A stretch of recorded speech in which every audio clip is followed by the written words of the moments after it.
क्या हमारा भाग्य पहले से लिखा होता है? हमारे भाग्य में जो भी कुछ घटता है वह पहले से तय है। दोस्तों, गरुड़ पुराण में बताया गया है कि मनुष्य के भाग्य में जो भी कुछ जन्म से मृत्यु तक जो भी घटना घटता है वह पहले से तय होता है। दोस्तों, मृत्यु और जन्म ही एक ऐसा सत्य है जिसे कोई टाल नहीं सकता है। पर दोस्तों, हम यह नहीं जान पाते हैं कि हमारा भाग्य हमारे से जन्म से पहले ही लिखा होता है या जन्म के बाद। लेकिन गरुड़ पुराण में जन्म मरण कर्म के बारे में विस्तृत रूप से जानकारी दिया गया है। तो आइए शुरुआत करते हैं गरुड़ पुराण की उस ज्ञानवर्धक प्रस्तुति कि मनुष्य का भाग्य कब लिखा जाता है। क्या मनुष्य भाग्य उसके जन्म से पहले लिखा जाता है या जन्म के बाद? नमस्कार दोस्तों, स्वागत है हमारे इस चैनल गीता गुरु ज्ञान पर। मित्रों, गरुड़ पुराण की इस ज्ञानवर्धक प्रस्तुति में आप खो जाए उससे पहले हम आपको बता दें कि इस वीडियो को आधा अधूरा देखने की गलती बिल्कुल भी नहीं करे, क्योंकि यह गरुड़ पुराण की ज्ञानवर्धक प्रस्तुति है जो आपके जीवन से जुड़ी हुई है। गरुड़ पुराण की इस रहस्यमय ज्ञान को जानने के बाद आपके जीवन से जुड़ी समस्त लोभ, क्रोध, मोह, दुखों का अंत होगा। मित्रों, भगवान श्री कृष्ण कहते हैं, कभी भी किस व्यक्ति को गरुड़ पुराण की बातों को आधा अधूरा नहीं सुनना चाहिए, क्योंकि आधा अधूरा ज्ञान हमेशा विष के समान होता है। इसीलिए मित्रों, आपसे यही आग्रह है, आप इस वीडियो को बिना स्किप किए अंत तक जरूर देखिए। साथ ही इस वीडियो को एक लाइक करके चैनल को अवश्य सब्सक्राइब कर लीजिए। और हाँ दोस्तों, कमेंट बॉक्स में जय श्री कृष्ण लिखकर ईश्वर को आप अपना आभार व्यक्त जरूर कर दीजिए। इससे आपके जीवन से सभी दुखों का अंत होगा। आइए दोस्तों, जानते हैं गरुड़ पुराण में श्री कृष्ण ने बताया है कि हर मनुष्य के जीवन में जो भी कुछ होता है वह जन्म पहले से तय होता है, उसे कोई टाल नहीं सकता है। दोस्तों, गरुड़ पुराण हमें जन्म मरण से लेकर वर्तमान जीवन कैसे जिए यह सभी चीजों के बारे में सिखाते हैं। आइए दोस्तों, आज हम एक कथा के माध्यम से जानते हैं कि हमारा भाग्य जन्म से पहले लिखा जाता है या जन्म के बाद, जो गरुड़ पुराण स्कंद पुराण के द्वारा बताया गया है, जो श्री कृष्ण ने स्वयं नारद बतलाया था। आज हम उन्हीं कथा जानेंगे। मित्रों, एक समय की बात है, द्वारका नगरी में दिन श्री कृष्ण अपने दिव्य आसन पे बैठे हुए थे। तभी देवर श्री नारद नारायण नारायण का जाप करते हुए उनके पास पहुंचते हैं और उन्होंने प्रणाम करके और बोले, है प्रभु, आप त्रिकालदर्शी हैं। मैंने सुना हूं कि जो जीव मनुष्य जन्म लेता है, क्या उसका भाग्य पहले से लिखा होता है? है प्रभु, मैं जानना चाहता हूं कि मनुष्य के साथ जो कुछ घटना घटित होता है वह उसके जन्म से पहले तय होता है या वह पिछले जन्म का भोग भोगता है। क्या यह सत्य है या हम अपनी मेहनत और कर्मों से उसे बदल सकते हैं? फिर भगवान श्री कृष्ण नारद की बात सुनकर मुस्कुराए और बोले, हे नारद, आपका यह प्रश्न बहुत ही गूढ़ और महत्वपूर्ण है, जो मानव जाति लिए उसके जन्म, कर्म और मृत्यु पर आधारित है।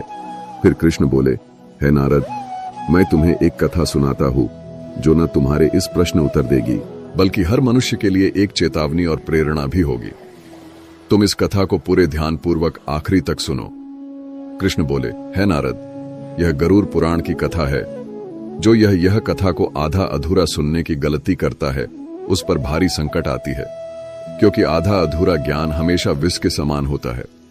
कृष्ण बोले, है नारद, इस कलयुग भरी संसार में जो मनुष्य इस कथा को पूरे ध्यान पूर्वक आखिरी तक सुन लेगा और समझ लेगा, उसका इस संसार से सभी पाप कर्म, क्रोध, मोह से मुक्ति मिलेगा। फिर नारद बोले, है प्रभु, मैं उस कथा को पूरे ध्यान पूर्वक आखिरी तक सुनूंगा, आप उस कथा को निश्चित हो सुनाएं। फिर श्री कृष्ण ने नारद को वह कथा सुनाते हैं। श्री कृष्ण बोले, है नारद, प्राचीन काल में एक विशाल और समृद्ध राज्य था जिसका नाम अक्षयपुरी था। उस राज्य का शासक राजा रत्नधर था। राजा रत्नधर अत्यंत धर्मात्मा और न्यायप्रिय था। वह सदैव अपने राज्य के प्रजा के कल्याण के लिए काम करता था और धर्म का पालन करता था। उसे भगवान से एक संतान का आशीर्वाद चाहिए था ताकि वह अपने राज्य का कार्यभार किसी योग्य उत्तराधिकारी को सौंप सके। फिर है नारद, राजा रत्नधर और रानी दोनों ने कई वर्षों तक तपस्या की। इससे भगवान शिव ने प्रसन्न होकर उसे संतान होने का वरदान दिया। फिर एक दिन भगवान शिव के आशीर्वाद से रानी गर्भवती हुई। राजा और रानी अत्यंत प्रसन्न थे, क्योंकि वे चाहते थे कि उनका बेटा महान शासक बने और राज्य को सुख समृद्धि की ओर ले जाए। परंतु जब रानी ने बेटे को जन्म दिया तो वह बच्चा विकलांग और शारीरिक रूप से कमजोर था।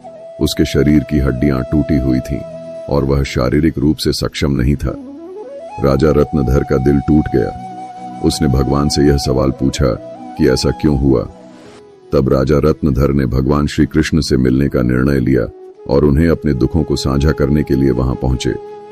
राजा ने भगवान से पूछा, हे प्रभु, मैंने इतनी तपस्या की, यज्ञ किए, फिर भी मेरे बेटे का जन्म विकलांग क्यों हुआ? मैंने भगवान शिव से आशीर्वाद लिया था, लेकिन ऐसा क्यों हुआ? क्या यह मेरे भाग्य में पहले से लिखा हुआ था? फिर श्री कृष्ण मुस्कुराए और कहा, हे राजा, तुम सही कहते हो कि तुम्हारा पुत्र विकलांग जन्मा है। क्या तुम जानते हो कि तुम्हारे पुत्र का जन्म इस प्रकार क्यों हुआ है? यह तुम्हारे द्वारा किए गए पूर्व जन्मों के कर्मों का फल है। यह तुम्हारे पिछले जन्म के कर्मों का परिणाम है, जो तुम्हारे भाग्य में लिखा हुआ था। लेकिन इसका कारण यह नहीं है कि तुम्हारा भाग्य पहले से निर्धारित था। यह घटना तुम्हारे और तुम्हारे बेटे के कर्मों का फल है, जो उसके पिछले जन्मों से जुड़ा हुआ है। राजा ने आश्चर्यचकित होते हुए पूछा, हे प्रभु, क्या भाग्य वास्तव में पहले से लिखा होता है? श्री कृष्ण ने कहा, जन्म, मृत्यु और जीवन के उतार चढ़ाव पहले से निर्धारित होते हैं, लेकिन हम जो कर्म करते हैं वह हमारे भाग्य को बदल सकते हैं। जिस दिन तुम्हारे बेटे का जन्म हुआ था, उस दिन तुमने एक विशेष संतान का वरदान प्राप्त किया था, लेकिन उस संतान को चुनौतियां मिलना जरूरी था ताकि वह अपने जीवन में धैर्य, साहस और पराक्रम को विकसित कर सके। लेकिन उसका भविष्य केवल उस समय के कर्मों से नहीं होता है, बल्कि यह तुम्हारे पिछले जन्मों के कर्मों का परिणाम है। श्री कृष्ण ने राजा रत्नधर से कहा, है राजन, भाग्य और कर्म में बहुत गहरा संबंध है। हमारे कर्म ही हमारे भाग्य का निर्माण करता है। यही कारण है कि हमें जीवन में अपने कर्मों को सदैव धर्म और सत्य के मार्ग पर रखना चाहिए। श्री कृष्ण ने कहा, है राजन, जो कुछ भी तुम्हारे जीवन में घटित होता है वह तुम्हारे पिछले जन्म के कर्मों का परिणाम है। यदि तुम्हारा बेटा विकलांग जन्मा है तो यह उसकी आत्मा के पिछले जन्म के कर्मों का फल है।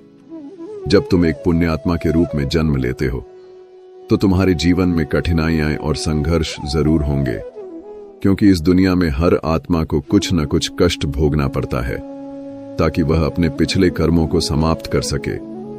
लेकिन याद रखो, तुम्हारे बेटे के जीवन में जो कठिनाई है वह उसकी परीक्षा है। यदि वह धैर्य और साहस से इन कठिनाइयों का सामना करता है तो वह अपने भाग्य को बदल सकता है। एक दिन वह वही कार्य करेगा जिसकी कल्पना तुमने अपने जीवन में की थी। मित्रों, फिर राजा रत्नधर ने पूछा, हे प्रभु, क्या मैं और मेरे पुत्र अपने भाग्य को बदल सकते हैं?